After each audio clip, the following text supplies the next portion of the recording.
اعوذ باللہ من الشیطان الرجیم بسم اللہ الرحمن الرحیم اللہم صلی وسلم دائما ابدا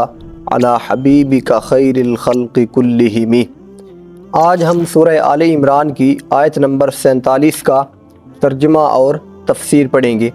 اس سے قبل جو آیات گزری ہیں ان کے اندر خالق کائنات نے حضرت بی بی مریم سلام اللہ علیہا کو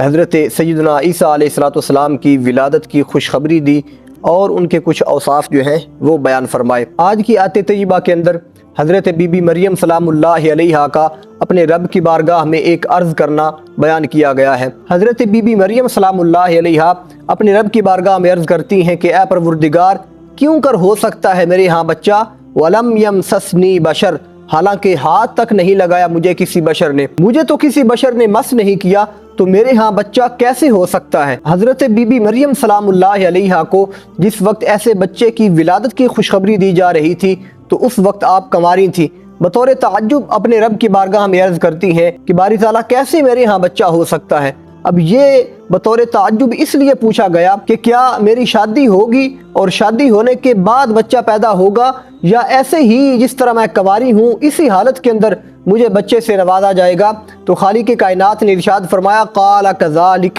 کہ اے مریم بات یوں ہی ہے جس طرح تم کہہ رہی ہو، لیکن اللہ یخلق ما یشاء، اللہ رب العزت پیدا فرماتا ہے جو وہ چاہتا ہے، اذا قضى امرا، جب فیصلہ فرماتا ہے کسی کام کے کرنے کا، فَإِنَّمَا يَقُولُ لَهُ كُن فَيَكُونُ، تو بس اتنا ہی کہتا ہے کہ ہو جا تو وہ ہو جاتا ہے۔ اس آیت طیبہ کے اندر چند باتیں جو ہے وہ قابل غور ہیں۔ بعض لوگوں نے یہاں پر یہ بھی لکھا کہ یہ جو پیشین گوئی کی جا رہی ہے اس سے یہ بات ثابت نہیں ہوتی کہ حضرت بی بی مریم سلام اللہ علیہا کے ہاں بغیر باپ کے حضرت سیدنا عیسیٰ علیہ السلام کی ولادت ہوتی ہے، بلکہ ان کا کہنا ہے کہ یہ بشارت جو بچے کی دی جا رہی ہے یہ شادی کے بعد بچے کی بات ہو رہی ہے۔ ایسے لوگوں کے اس قول کی تردید اس بات سے بھی ہوتی ہے کہ جو حضرت بی بی مریم سلام اللہ علیہا اپنے رب کی بارگاہ میں یہ عرض کرتی ہیں انا یکون لی ولد، کہ باری تعالیٰ کیسے میرے ہاں بچہ ہوگا، ولم یمسسنی بشر، حالانکہ مجھے کسی بشر نے مس نہیں کیا۔ اگر خالق کائنات یہی فرماتا کہ اے بی بی مریم تیری شادی ہوگی اس کے بعد بچہ ہوگا تو یہ تو عام سی بات تھی، سبب اور مسبب کا جو رشتہ ہے اس کے اندر تو خالق کائنات نے ہر ایک کو پرویا ہے، لیکن ایسی اگر بات کرنی تھی تو اس کے بعد حضرت بی بی مریم کا یہ بات کرنا کوئی بنتا نہیں تھا۔ اس لیے اگر حضرت بی بی مریم سلام اللہ علیہا اپنے رب سے یہ عرض کر رہی ہیں انا یکون لی ولد، کہ میرے ہاں کیسے بچہ ہوگا، حضرت بی بی مریم کے اس سوال کرنے پر اللہ رب العزت یہ فرما سکتا تھا کہ مریم گھبراؤ نہیں، تمہاری شادی ہوگی اس کے بعد تمہارا بچہ ہوگا، لیکن خالق کائنات نے ایسا نہیں فرمایا۔ آیت طیبہ کے اگلے حصے کے اندر جو خالق کائنات نے لفظ بیان فرمائے ہیں وہ قابل غور ہیں، اور اسی کے اندر اس بات کا جواب خالق کائنات نے بیان فرمایا ہے۔ اللہ رب العزت نے بیان فرمایا قال کذالک اللہ یخلق ما یشاء، کہ اے مریم تمہاری بات ٹھیک ہے جس طرح تم کہہ رہی ہو کہ تمہیں کسی بشر نے مس بھی نہیں کیا، تمہاری شادی بھی نہیں ہوئی، لیکن فرمایا اللہ رب العزت پیدا فرماتا ہے جو وہ چاہتا ہے۔ یہاں پر جو بات قابل توجہ ہے وہ یہ ہے کہ پچھلی آیات بینات کے اندر جب حضرت زکریا علیہ السلام کو حضرت یحییٰ علیہ السلام کی ولادت کی خوشخبری دی جا رہی ہوتی ہے تو حضرت زکریا علیہ السلام بھی رب کی بارگاہ میں یہی عرض کرتے ہیں رب انا یکون لی غلام وقد بلغنی الکبر وامرأتی عاقر، رب کی بارگاہ میں عرض کرتے ہیں کہ باری تعالیٰ میں خود بوڑھا ہو چکا ہوں، میری بیوی جو ہے وہ بھی بانجھ ہو چکی ہے، تو اس حالت میں اس عالم میں ہمارے ہاں کیسے بچہ ہوگا؟ تو اس مقام پر خالق کائنات نے جو لفظ بیان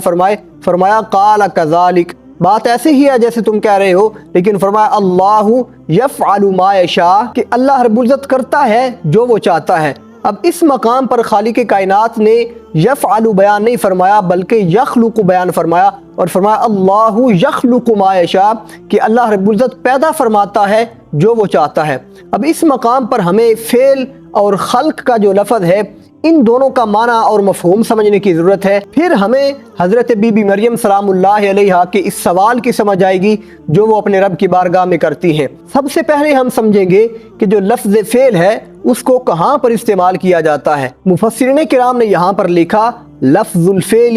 یستعمل کثیرا فیما یجری علی قانون الاسباب المعروفتی، یعنی ایسے واقعات جو اپنے اسباب کے پائے جانے سے وقوع پذیر ہوتے ہیں انہیں عام طور پر لفظ فعل سے تعبیر کیا جاتا ہے۔ وَلَفْظُ الْخَلْقِ يُسْتَعْمَلُ فِي الْإِبْدَاءِ وَالْإِيجَادِ، اور ایسے واقعات جو عام طور پر اسباب کے بغیر رونما ہوتے ہیں انہیں لفظ خلق سے تعبیر کیا جاتا ہے۔ حضرت یحییٰ علیہ السلام کی ولادت باسعادت کیونکہ ماں اور باپ دونوں کی وجہ سے تھی اور یہی ولادت کا سبب عادی ہے، اسی لیے خالق کائنات نے وہاں پر بیان فرمایا اللہ یفعل ما یشاء۔ اور حضرت سیدنا عیسیٰ علیہ السلام کی ولادت صرف ماں سے ہوئی، باپ جو سبب عادی ہے وہ مفقود تھا، اس لیے خالق کائنات نے یہاں بیان فرمایا اللہ یخلق ما یشاء، کہ اللہ رب العزت پیدا فرماتا ہے جس کو چاہتا ہے۔ اس لیے خالق کائنات نے آگے بیان فرما دیا کہ اللہ رب العزت جب کسی چیز کا ارادہ فرماتا ہے